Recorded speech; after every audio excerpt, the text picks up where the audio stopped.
Assalamualaikum warahmatullahi wabarakatuh. Kami dari Baik, kelompok Mas. pertama akan menjelaskan yang terdiri dari saya Lukman Hanafi, NIM C2B022506. Di sini juga ada rekan-rekan saya, ada Reina Dusprima, Akmal Libat, Rofi Romawan, dan Muhammad Gufron. Di sini saya akan pertama menjelaskan mengenai pertemuan 11, yaitu gelombang datar pada material, penurunan persamaan gelombang, dan vektor poin.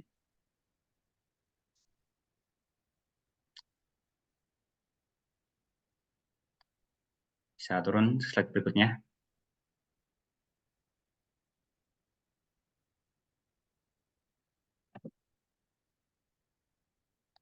Yang pertama, gelombang datar pada material. Contoh berbagai karakteristik medium. Yang pertama ada material udara dengan epsilon R 10006, alkohol ada 25, tanah kering 7, tanah lembab 15, tanah basah 30, kaca 4-10, es 4,2, mika 5,4, nilon 4, kertas 2-4, polistiren ada 2,56, porselen ada 6, Pirex ada 5, karet 2,5-3, salju 3,3, styrofoam 1,03, teflon 2,1, air murni 81, air laut 70, silika 3,8. Next slide. Yang pertama, gelombang datar pada material. Persamaan gelombang dapat diturunkan dari persamaan Maxwell dengan parameter yang berpengaruh terhadap persamaan gelombang adalah karakteristik medium perambatan. Pada penurunan persamaan gelombang, terlebih dahulu kita menurunkan persamaan gelombang untuk kasus yang paling umum, yaitu untuk medium perambatan berupa dielektrik merugi. Selanjutnya, pada medium perambatan yang lain, yaitu udara vakum, dielektrik tak merugi, dan konduktor dipandang sebagai kasus khusus dengan memasukkan nilai-nilai karakteristik medium yang bersangkutan. Pada dielektrik merugi, sigma tidak sama dengan 0, rho V sama dengan 0, mu R lebih dari 1, epsilon R lebih dari 1. Sehingga persamaan Maxwell atau bentuk fasor yang berlaku untuk dielektrik merugi sama dengan berikut. Perubahan E dan H sinusoidal dengan pertimbangan bahwa perubahan periodik lain seperti segitiga, persegi, dan sebagainya dapat didekati dengan pendekatan Fourier. Next slide. Yang kedua, penurunan persamaan gelombang atau loss tangen. Didefinisikan suatu besaran yang menyatakan besar kecilnya kerugian dan akan dipakai untuk mengambil nilai-nilai pendekatan engineering, yaitu loss tangen.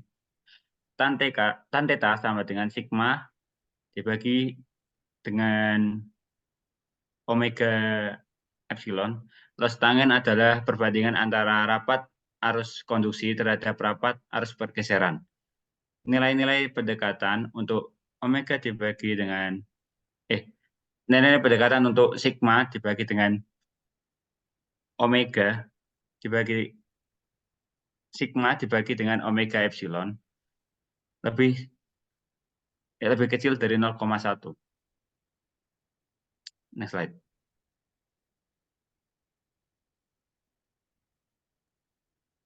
Baik, selanjutnya teman-teman perhatikan kembali persamaan-persamaan yang sudah kita dapatkan sebelumnya.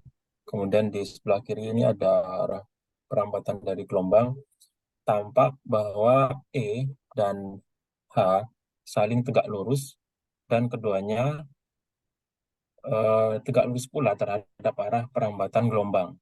Nah, gelombang seperti ini disebut sebagai gelombang transvers elektromagnetik.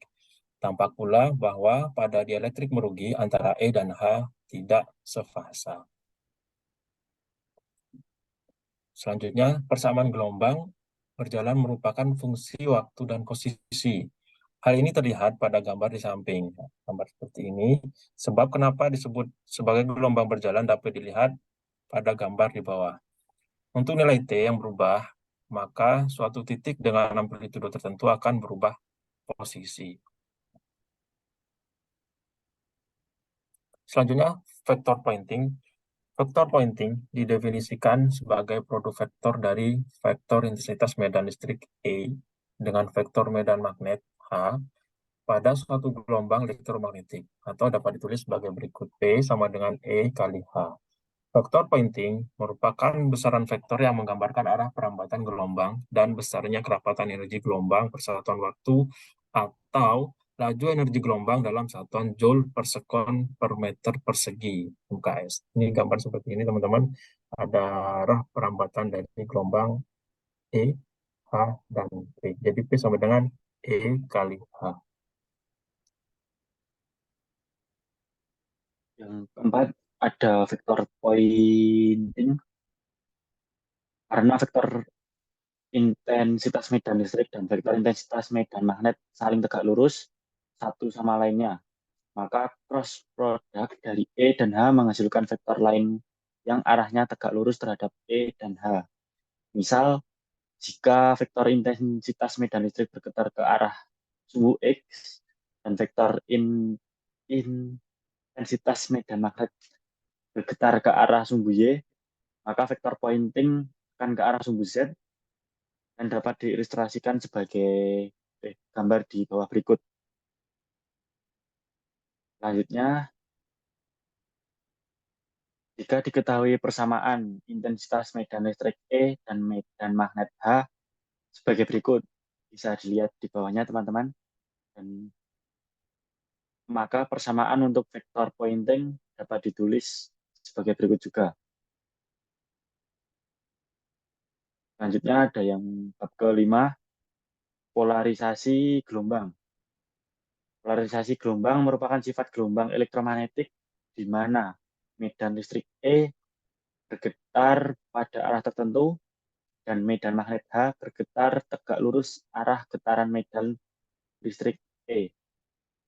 Pada umumnya dikenal tiga macam polarisasi gelombang, yaitu polarisasi linear, polarisasi sirkular atau lingkaran, dan yang ketiga ada polarisasi elips. Gambar ada di bawahnya.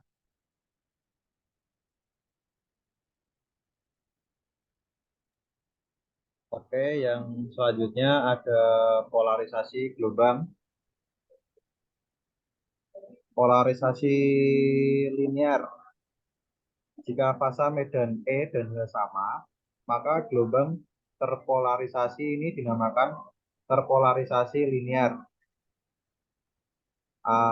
Karena medan E hanya bergetar pada bidang tertentu. Pada polarisasi linear, jika medan listrik E bergetar pada bidang vertikal gelombang, maka dikatakan terpolarisasi linear vertikal. Dan jika bergetar arah horizontal, yaitu sejajar permukaan tanah, maka gelombang dikatakan terpolarisasi linear horizontal. Lalu polarisasi sirkular atau lingkaran. Jika selisih fasa medan E dan H sebesar 90 derajat, maka E dan H membentuk persamaan lingkaran sehingga gelombang ini dinyatakan terpolarisasi lingkaran. Selanjutnya polarisasi elips. Jika selisih fasa medan E dan H bukan kelipatan ganjil dari 90 derajat dan epsilon sebarang, maka medan E dan H membentuk persamaan elips sehingga gelombang ini dinyatakan terpolarisasi elips. Lalu selanjutnya ada gelombang datar lintas medium. Untuk selanjutnya, untuk pendahuluannya, medan elektromagnetika akan membicarakan mengenai gelombang datar serba sama yang melewati dua atau lebih medium. terdapat dua kemungkinan perlakuan terhadap gelombang, yaitu satu, gelombang dibiaskan atau diteruskan, dan yang kedua, gelombang dipantulkan. Itu gambarnya ada di sebelah kiri ya. Lalu selanjutnya berkaitan dengan arah orientasi gelombang. Orientasi gelombang datang terhadap bidang batas. Akan dibicarakan gelombang datang dengan sudut jatuh normal terhadap bidang batas sebagai kasus yang khusus. Dan kemudian gelombang dengan sudut jatuh miring sebagai kasus yang umum. Polarisasi juga akan kembali dibahas dalam kasus yang lebih umum. Dalam hal ini, dibahas mengenai pengaruh pembiasan dan pantulan terhadap polarisasi gelombang. Next. Selanjutnya ada konsep standing wave ratio. Pengukuran pada sistem transmisi yang sederhana adalah pengukuran perbandingan amplitudo kuat medan listrik dan magnet untuk bermacam posisi dalam bahan. Pengukuran kuat medan dapat dilakukan dengan probe berupa ujung kabel koaksial dikupas jika dipasang sejajar medan listrik, atau berupa loop kecil ditembus medan magnet akan membaca kuat medan relatif jika tegangan dan arus yang dihasilkan disearahkan. Arus dan tegangan yang disearahkan ini dapat dibaca langsung setelah dikuatkan lebih dahulu. Gelombang datar uniform menghasilkan pembacaan yang tetap untuk medium tak meredam. Sedangkan fasa akan tergeser sebesar beta Z2 dikurangi Z1. Jika probe bergerak dari Z1 ke Z2, hanya saja probe tidak peka terhadap perubahan dan pembacaan fasa. Selanjutnya, untuk gelombang berdiri murni, gelombang data akan dipantulkan seluruhnya, dan persamaan gelombang berdiri murni sudah kita turunkan pada halaman 6 seperti di samping, yaitu E L sama dengan 2 E plus X L sin beta 1 Z sin omega T.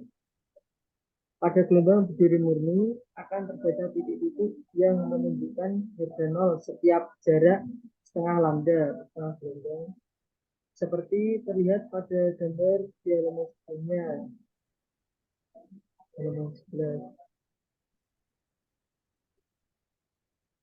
Jika bahannya merupakan dielektrik sembarang, maka sebagian energi akan dipantulkan dan sebagian lagi dikeruskan ke bagian 2, sehingga pada bahan 1 terdapat komponen gelombang berjalan dan berdiri sekaligus.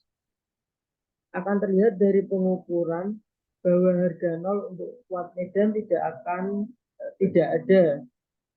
tapi Untuk kuat medan tidak ada, akan tetapi tetap terdapat harga maksimum dan minimum.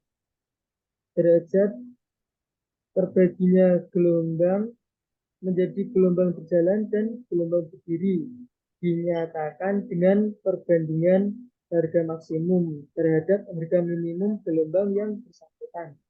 Dan inilah yang dimaksud dengan standing wave ratio atau SWR, dan dapat dibaca melalui probe atau loop. Rumus itu SWR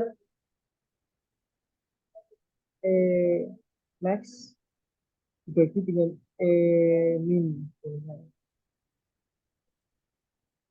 Standing wave ratio atau SWR telah dijelaskan bahwa SWR adalah derajat terbaginya gelombang menjadi gelombang berjalan dan gelombang berdiri dinyatakan dengan perbandingan harga maksimum terhadap harga minimum. Gelombang yang bersangkutan didefinisikan dari penurunan sebelumnya. Karena harga mutlak koefisien pantul selalu kurang dari atau sama dengan 1. Maka SWR selalu positif. Tidak SWR max per jika E max per E min sama dengan 1 plus R dibagi dengan 1 min R. Pada daerah perbatasan Z sama dengan 0, harga SWR adalah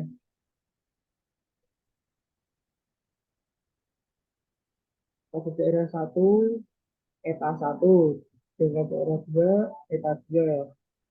Z sama dengan 0, SWR 0 sama dengan 1 plus R0 dibagi dengan 1 min R0, di mana R sama dengan eta 2 atau daerah 2 dikurangi dengan daerah 1 dibagi dengan eta 2 ditambah eta 1 atau daerah 2 ditambah daerah 1. Jika daerah 1 tidak meredam, maka koefisien pantul akan dirasakan sama di semua titik daerah 1.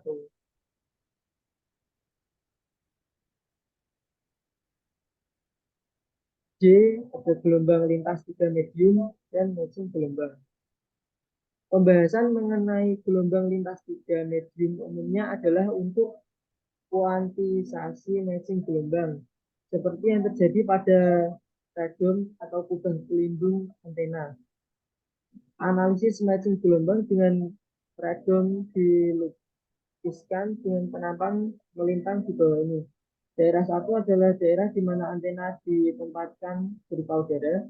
Daerah 2 adalah lapisan radom, sedangkan daerah 3 adalah udara beban. Daerah 1 yang lambang eta 2, daerah 2 atau radom sigma 1 sama dengan 0 dengan eta 1 atau eta in, daerah 3 dengan eta 2.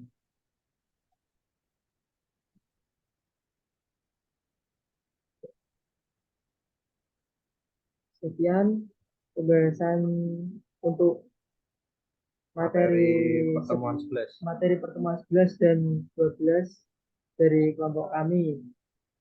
Bila ada kekurangan mohon dimaafkan. Wabillahi taufiq wal hidayah. Wassalamualaikum warahmatullahi wabarakatuh.